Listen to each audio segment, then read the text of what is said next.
Your love is patient. You fill my heart with so much peace and joy. You're amazing. You make my life feel brand new. You're amazing. You make my life feel brand new. Jesus, you love me too much, oh, too much, oh.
turagushimye Uwiteka Mana yacu, ishimwe no guhimbazwa n'ibya biteka ryose. Wewe wabanye n'ubuzima bwacu ko iminsi yagiye ibaho yacu itandukanye, abana n'ubuzima bwa Yves ndetse na Cecile. Uyu munsi uko wemeye ko bahurira ahangaha kugira ngo babihamye imbere yawe yuko bashaka kuba umuryango, turakwinginze ngo uzabane nabo muri urugendo batangire, uzababera umuyobozi, uzababera umujyanama, kandi urugo bagiye kubaka ntuzabura uzasoreza hano ku isi, ahubwo uzasoreze mu bwami bwawe. Natwe dufite imiryango twubatse kera, ukomeze kubana natwe, ukomeze kutwungura ibitekerezo no kutubera umuyobozi n'umujyanama, kugira ngo kuri wa munsi twese n'imiryango yacu n'abana n'inshuti n'abavandimwe tuzanezezwe no kubana mu bwami bwawe. Pasiteri ugiye kuyobora uyu muhango, gufatanya uyu muryango, ubane nawe kandi umwambike imbaraga. Ibikorwa byose bibera ahangaha bibyo kuguhesha icyubahiro, na korali iri buririmbe ihimbaza Imana ubane nabo. Nitugera ku musozo w'iyi gahunda turashima izina ryawe, byose tubisabye mu izina rya Yesu. Amen. Reka turarike Gospel Terrace Family Choir batambuke bahimbaza Imana mu ndirimbo imwe. Bihuse. Babana karamata, babane mu mahoro, imigisha z'urugo rwabo. Ubukwe n'umuhango wera watangijwe n'Imana, kuko yashimiraga nawe umufasha umukiriye. Ngo babana karamata, babane mu mahoro, imigisha z'urugo rwabo. Z'urugo rwabo, imigisha z'urugo rwabo.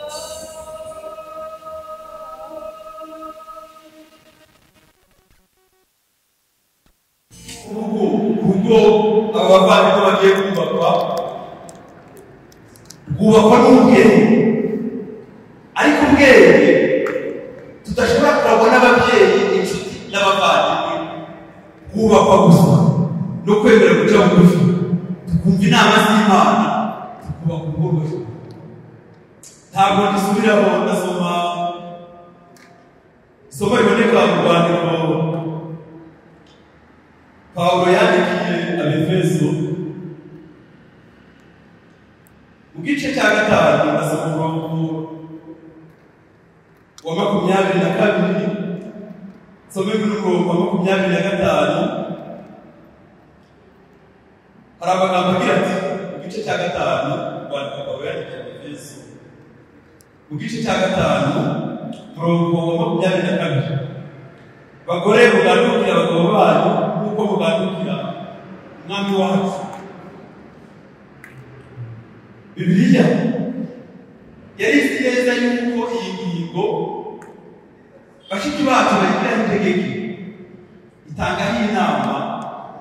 Kuganduka ni ijambo ryakoreshejwe, ariko mu gihe cyane cyane Abaheburayo bakundaga kurikoresha, aho risobanura kubaha Imana mu buryo burenze. Imana ikadushoboza kugandukira abo turi kumwe, kugira ngo Imana ibashe gucyubahiro mu muryango. Ndabwira Tuyisenge Cecile kubaha Yves akamugandukira, ariko ubwe ntiyabishobora, nta n'ubwo abyifitemo, ariko niba ubaha Imana natwe twese izamushoboza kuganduka kugera ku rwego kamari Yves abonye yuko agandukiwe kandi yubashwe mu buryo bukwiye. 25, bagabo ukunda abagore banyu kuko Kristo yakunze itorero rye akaryitanga. Mu miremekere y'abagabo bari aho ngaha ndetse n'uyu muryango tugiye gushinga, ntabwo abagabo bagira amarangamutima y'urukundo agaragara ntabwo ari ikimenyetso cy'uko badakunda, sibyo? Iyo adakunda ntabwo tuba duteraniye aha ngaha, ahubwo mu miyoborere yabo amarangamutima ntabwo akunda kugaragara inyuma ku buryo babigirwaho inama ko bikwiriye kubaranga, bakwiriye gukunda.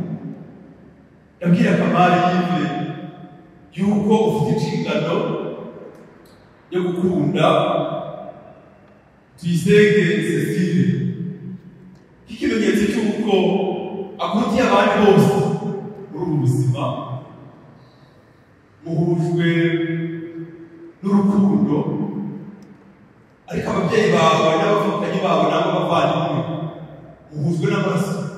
Ubu ushobora kurangiza umwaka udahamagara ababyeyi bawe,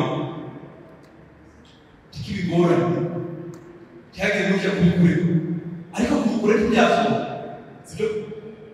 Muhujwe rero n'isano y'urukundo, ukwiriye kuyibagarira, ukwiriye kuyibwira kugira ngo ikure. Ntabwo muhujwe n'isano y'amaraso, dufite amaraso duhuriye kuri Adamu na Eva, ariko muhujwe n'isano y'urukundo ukwiriye kuyitaho. Ndavuga ingingo eshatu ukwiriye kwitaho cyane. Ndabwira Cecile, abagabo muri kamere yabo bakunda icyubahiro kuko bakibanje muri Bibiliya, uzakimuke muri Bibiliya gitabo, uzakimuke cya kabiri. Umugabo w'Imana nawe yabyanditse mu kinyabupfura arandika ngo bakunda kumenyera ibintu, ntabwo bagombaga kubivuga ngo abagabo bakunda kurya.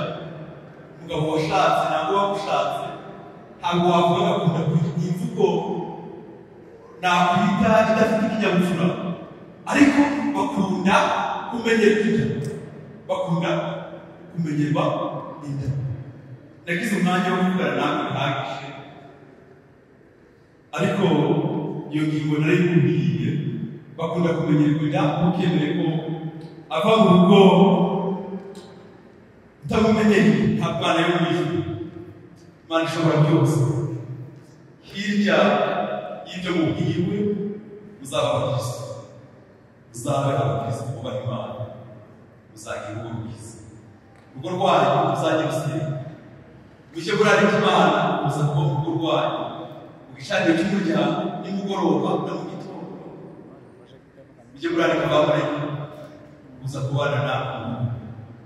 Umugabo w'Imana yawe mu gitabo cy'amahame kimwe twizera mu Badivantisiti b'umunsi wa karindwi bari aha ngaha, haje 304 aragira ati mu masaha 24 agisaza isaha y'icyane cy'umuryango Uwiteka yanezezwa kuko ahabwa akariko n'umuryango, gafatanye igicaniro cy'umuryango na bene urugo, yohereza abamarayika kurinda abagizi bo muryango, abana bacu bari mu rugo no ku mashuri. Uwiteka aremera urubyaro. Ibyo tubifuza mu izina rya Yesu. Nabasakaje nyuma y'impanuro z'Imana maze kumva zose ijambo ry'Imana muri Bibiliya. Ese Kamari yive impamvu waba ufite yatuma udashyingiranwa na Tuyisenge Cecile?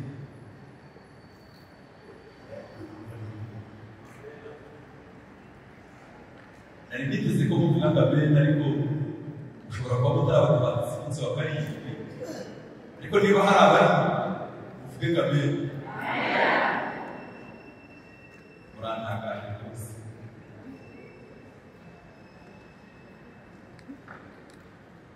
Ngiye kubaza mushiki wacu Cecile,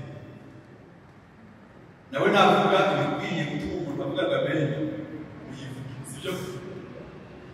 Ndabaza Tuyisenge Cecile niba hari impamvu yaba yavutse muri uyu mwanya nyuma yo kumva ijambo ry'Imana ribarangira ku bumwe. Hari impamvu ihari yatuma utagira n'amasezerano yo kubana?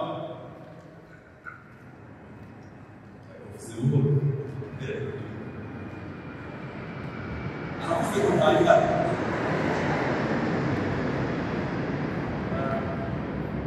Yavuze indege kugenda, ariko yavuze ko nta mpamvu ihari.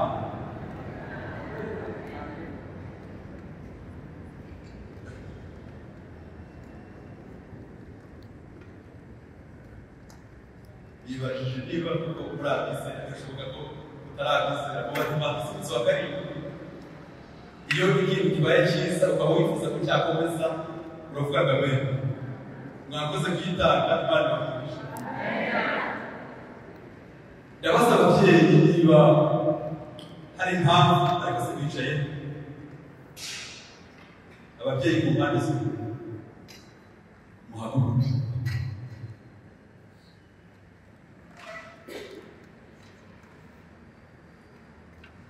Hari impamvu mwaba mwungutse nyuma y'ijambo ry'Imana yatuma aba bana bakabana?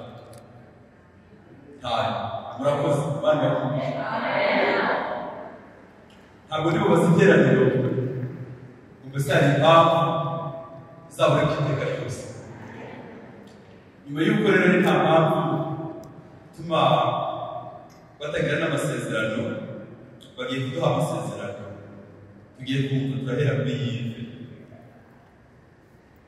Jewe Kamari Yive nsezeranyije imbere y'Imana ihoraho n'imbere y'abahamya bangana batya ko wowe Isenge Cecile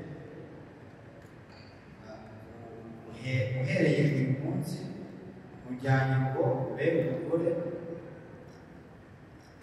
w'isezerano nanjye akubera umugabo w'indahemuka. Nzajya ngukunda, nzajya nguhumuriza, nzajya nguhesha icyubahiro ukwiye, nzajya ngukunda ntuguhagaze, uri muzima cyangwa urwaye, cyangwa tudakennye, tumerewe neza cyangwa tumerewe nabi, tubyaye cyangwa tutabyaye, gusezeraniye ko nta wundi mugore nzigera guharika igihe twembi tuzaba tukiriho. Nk'uko itegeko ry'Imana riri, tuzabana iteka kandi gusezeraniye ko ntazigera hezuka gukunda.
Maze kumva amasezerano bagiraniye ku bana, natuye mu izina rya Yesu ko Kamari Yive bari umugabo wa Tuyisenge Cecile, kandi ko Tuyisenge Cecile abaye umugore wa Kamari Yive, Imana yateranyije yakagira gutandukanya by'iteka ryose.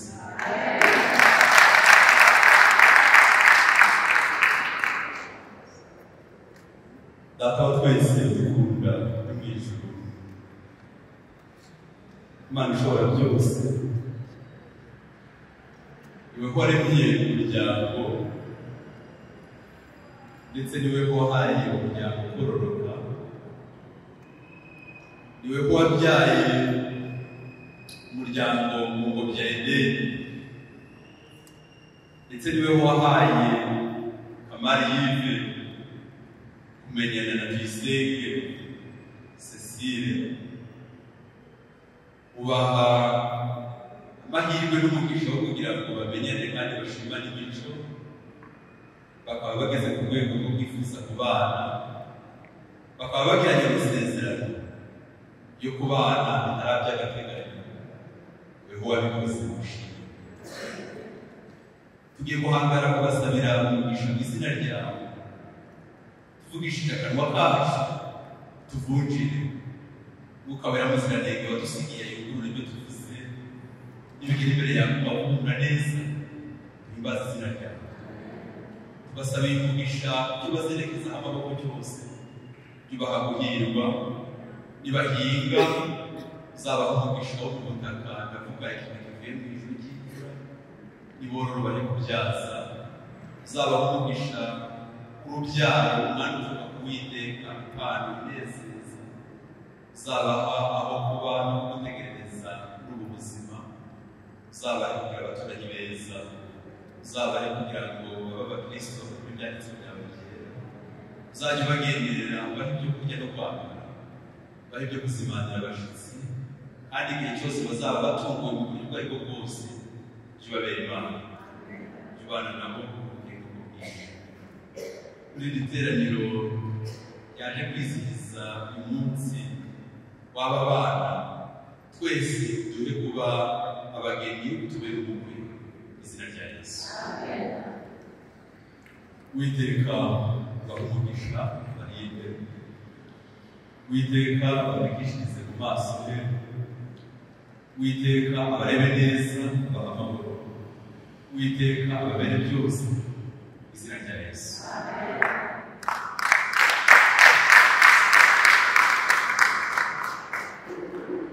Urakoze Mariye abaye bwana, agiye kutwereka umufasha we, niba ariko ubyemera uramwereka iterambere.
Niba hari ikimenyetso cyangwa impano ushaka kunywa,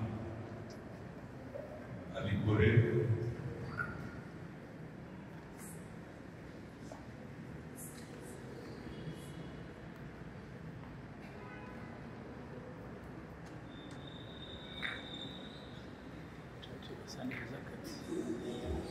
Ntabwo ayikunze kurusha. Amafoto ari mu mutwe. Kugira ngo iri video ndi kureba yose, mbonye amafoto uri kuzimura.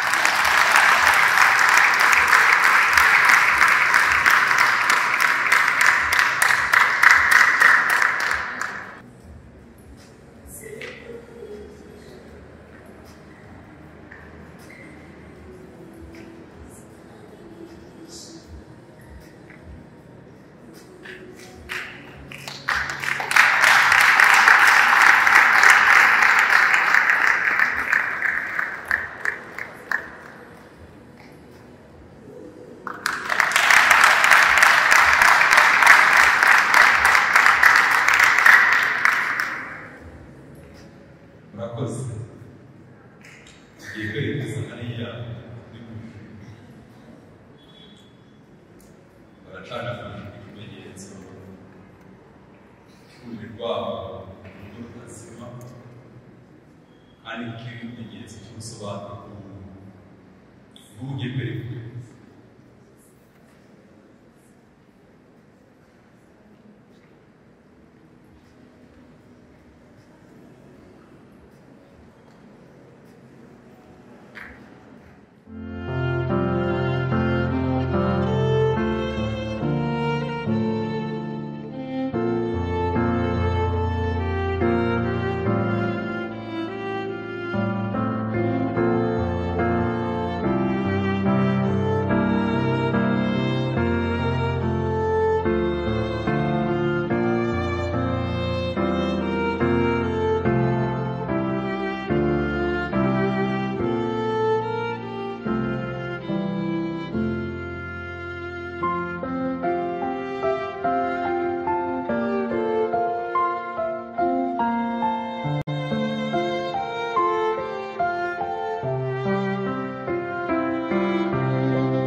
kandi igihe cyose bize gucika intege muri ubu buzima ujye mwibuka amasezerano ahari ababere ubwanizi abakomeza kandi Imana izabarinde mu byizere izina rya Yesu.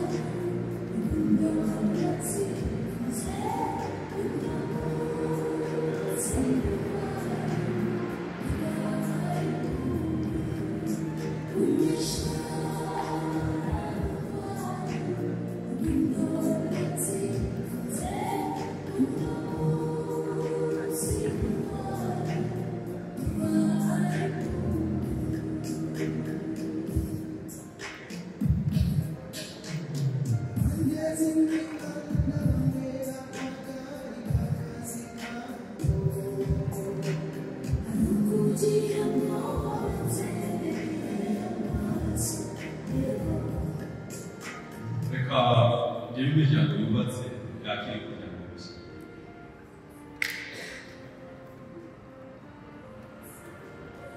Imana yo mwijuru abumufasha mwakoze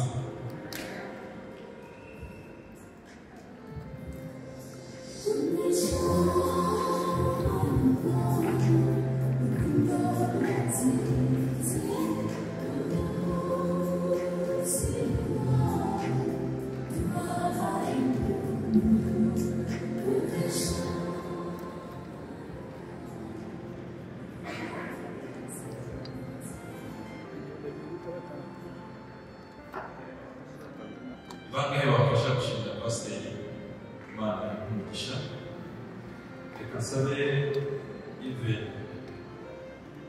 Cecile begereye inyuma gato Fatira mu bantu nazo zitaba nahiye ntawe. nyuma nareke abayobozi Abantu b'itorero nafashe ryawe reka. bakuba Yaguye kubafata. hari impano babageneye mugeneye igitabo cy'inama zigize itorero kubera ko uyu muryango agiye kubaka ni urugamba atazatsinda ariko impanuro zose twamuhaye zanditseho kandi ndatekereza ko yize nubwo yize benshi ibyo twabonye byose atabifata ariko bikubiye muri iki gitabo yize umufasha wawe uzagiye guca akabutura isome kandi uzagira urugo rwiza imana izabagurisha